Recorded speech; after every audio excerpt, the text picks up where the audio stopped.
Over the course of your life, you will find that things are not always fair. You will find that things happen to you that you do not deserve and that are not always warranted. But you have to put your head down and fight, fight, fight. I wish he was a great president because I wouldn't be here right now. I'd be at one of my many places enjoying myself. The only reason I'm here is he's so bad as a president that I'm going to make America great again. We will make America great again. 大家好，这里是感到要爆的星辰。2024年11月6日，传奇奈次王金发大波爱好者一只耳享誉世界的退群小能手兼史上最成功的商人总统特朗普宣布赢得大选，即将重回他忠诚的白宫。董王这次不仅是万里江山一片红的赢，还是白宫、参众两院、最高法院三权合一的最强形态的大赢，名义上的权力比肩美城祖罗斯福。考虑到董王还曾被福音派奉为救世主、天选之人，这下真是美利坚，你们的川皇回来了。而此前被寄予厚望的哈里斯表现呢，甚至不如4年前的拜登，以0-7输掉全部摇摆州，疑似致敬中国男足更戏剧的是呢，根据美国法律，董王登基大典还将由现任副总统哈里斯亲自主持，不知道哈哈姐还能不能笑得出来Lucky 13这场4年一度的角逐已经进入 MVP 结算，赢家自不必说。董王的4大金刚万斯、约翰逊、小肯尼迪、土耳其都将被一一论功行赏。榜一大哥马斯克高低得赏个上柱国、火星大将军、人工智能店大学士、都督国会、五角大楼诸军事、持枪进攻，入朝不去。后来坊间有诗一首久有凌云志，重上国会山，海湖庄园北望，今已迈雄关，到处马嘎声壮，更有贺队人传，惊动兴起帆。得了马斯克总统有何难？受审讯遭搜查挨子弹，4年沉浮落寞，弹指一挥间。上破彩虹妖孽，下斩阴兵100万，谈笑凯歌还，胸有美国梦，大到天地宽。那么谁又会是输家呢？世界各国对未来董王指挥棒下的美利坚又将如何看待呢？转发加点赞，这就是总统听董王说。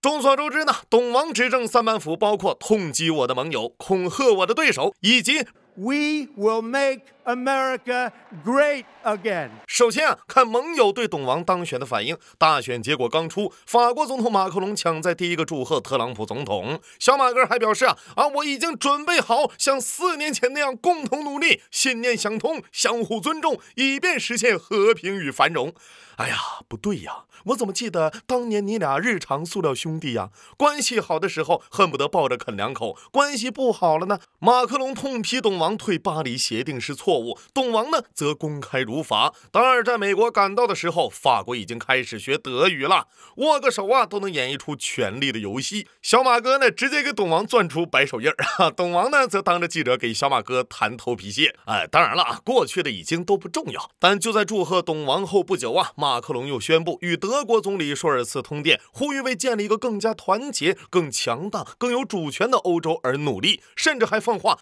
无论美国采取什么选择，乌克兰的安全以及欧洲的安全都将独立自主，不能依赖于外国力量，无论这个外国是谁。正当大家都在为小马哥获得代购龙体验卡欢呼时呢，短短1天后的11月7日，小马哥又再次致电特朗普，跟他一起友好商讨了如何恢复世界和平与稳定。只能说不愧是法兰西，主打一个婀娜多姿其他欧盟各国呢，虽然速度不如法国，但也提前为董王送上了如雪片纷飞般的祝贺。在给董王的贺表里德国总理舒尔茨表示，长期以来两国共同努力，成功促进了大西洋两岸的繁荣，为了公民的福祉，我们将继续这样做。北约秘书长马克也表示，特朗普的领导将再次成为我们联盟强大的关键因素。但奇怪又碰巧的是，董王当选2天后，欧盟27国领导人便集结布达佩斯，主要议题之一就是特朗普上任后，欧洲如何应对？而此前根据法国《世界报》的消息，欧洲领导人中希望特朗普获胜的人极少。其实这倒合理，因为在董王 1.0 时代，美国不光跟东大打贸易战外，还一视同仁地痛击了欧盟，对欧洲的钢铁、铝、空客飞机、农产品、奢侈品、葡萄酒、橄榄油等商品也加征了10%至25%的关税。整个欧盟被折腾得苦不堪言，仅德国经济损失就高达1300亿到1800亿。而这次竞选期间特朗普还早早表态，要对中国产品最多加征60%关税。原本拜登任期内已经暂停对欧盟的惩罚性关税，也将恢复到10%至20%。不仅是关税，在董王看来盟友都在白嫖美国保护。他曾要求北约国家至少拿出本国 GDP 的2%用于国防开支，否则美国就将退出北约。而今年2月，南卡罗来纳州的一场竞选集会上，当被问及如果俄罗斯对欧洲发动袭击，他当选后是否会快速向被袭国家提供援助呢？董王直接回答：如果该国没有投入足够的国防资金，将会鼓励俄罗斯对其为所欲为。另一个瑟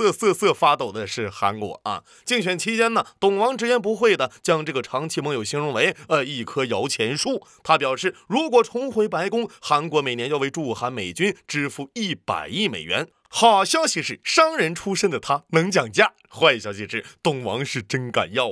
2019年就狮子大开口，要韩国支付50亿美元，几个月谈下来以10.2亿美元成交，相比上份协定涨价13.9%。好消息是，美国大选2周前，美韩达成了为期5年的最新军费协议，2026年开始，韩国每年承担11.3亿美刀。坏消息是，作为生意人，巴黎协定 TPP 这种全球协议，董王说撕就撕，签个附加协定让尹桑补差价，好像也不难。好消息是，韩国早备好了应对措施。据彭博社的报道，韩国正在考虑，如果特朗普赢得大选，开始对贸易伙伴施加压力，韩国将加大对美国投资，加大从美国进口能源。不就是要钱吗？我自己给接下来将镜头切到乌克兰基辅，有请本次美国大选最大输家泽连斯基。虽然小泽也第一时间向董王祝贺，并称赞这是一场了不起的胜利，希望帮助乌克兰实现公正的和平，并期待着亲自向特朗普总统表示祝贺。大有一副我在基辅流过血，我为总统立过功，我要见总统，放开我。但遗憾的是董王曾多次表示，一旦当选将立即减少对乌援助，批评泽连斯基是地球上最伟大的推销员，不仅应该为没能结束俄乌冲突负责，还应为推动这场冲突爆发负责，还扬言要24小时解决俄乌冲突。至于怎么解决，根据法国前总统奥朗德的看法，虽然特朗普几天内解决乌克兰战争是吹嘘，但如果欧洲不认真对待，他真可能会放弃乌克兰。而据美国官员透露，拜登政府正计划在特朗普就职典礼前，快速将美国60亿对乌援助中的最后一笔资金打给乌克兰。小泽，收下吧，这是我最后的波纹了。其实我觉得董王彻底放弃乌克兰也不可能。作为商人的他大概率会改元为卖，全场由欧公子买单。在董王当选当天以色列总理内塔尼亚胡一边祝贺，一边光速解雇了鸽派的国防部长加兰特。在可预见的未来，中东战火将更加汹涌。至于东大则不用说，美国共和民主两党唯一的政策延续就是对华强硬，打铁还需自身硬，谁上都一样。说完盟友的反应，再说回美国国内，那董王的政策能否实现呢？一方面，如今的董王经历过8年磨练，身边有完备的智囊团，共和党也被改造成了名副其实的 MAGA 党，三权合一的董王此时可谓是不受掣肘，说一不二。首先董王承诺的奉行美国优先，对外疯狂加税，对内降低美国税率，借此逼迫制造业回流，这是把双刃剑。但在全球经济下行的当下，极有可能出现比制造业回流先到的是美国的大通胀，通胀又将制约美联储降息。一旦美国通胀高企，又将产生不可估量的经济影响，应对不当就有去见肯尼迪的风险。关于封锁边境、防止非法移民、开启美国史上最大规模的无证移民遣返，这倒可行。但拜登上台后取消了此前特朗普的大部分边境管控政策。据不完全统计，如今美国非法移民多达1100万，遣返成了耗时耗力且遥遥无期的大工程。另外，董王还要解密肯尼迪档案，公开爱泼斯坦的罗利岛客户名单，其中涉及到不少美国传统政治门阀不能触碰的逆鳞。具体参考希拉里邮件门以及美国驻班加西大使之死，挖个坑，咱们之后细聊。当然了，董王反政治正确的立场，对于苦 LGBT 已久的普通人来说，能不能让美国伟大不知道，但绝对可以让游戏电影再次伟大。最重要的是，为了防范第二个罗斯福出现，早在1947年，美国国会便通过宪法第22修正案，规定总统只能担任2届，共8年任期。这意味着，即便董王权力再大，已经干完1届的他，也只剩4年时间。所以，清算民主党，4年后让 MAGA 平稳接班，才是当前董王的最佳选择。此处我有一联，上联4年复通无人问，无言哈笑阵阵；下联一朝重登天下望，且听 MAGA 声状。其实无论是要求马斯克组建政府效率委员会，还是董王发表胜选宣言时多次强调的内部问题，都能看得出来，接下来4年，董王的重点将是对内改革。目前俄乌未定，巴以未平，随着美国从横踢竖卷的世界警察离职，走向外交孤立主义，而旧有的国际秩序是建立美国的深度参与之上，美国抽身之后的国际秩序可能会以更猛烈的方式崩溃。或许这才是真正的100年未有之大变局。2011年，时任总统奥巴马在白宫晚宴上嘲笑特朗普品味低下，不可能入主白宫。然而5年后，特朗普初次竞选便以政治素人之名打崩希拉里，执政4年后又遗憾下台。伴随着一路的污蔑、栽赃、审判、搜查，到2度出山、子弹擦脸、挥拳战斗，如今又成为了美国100年来第一位重返白宫的前总统。不管结果如何，董王真正做到了大丈夫当如是也。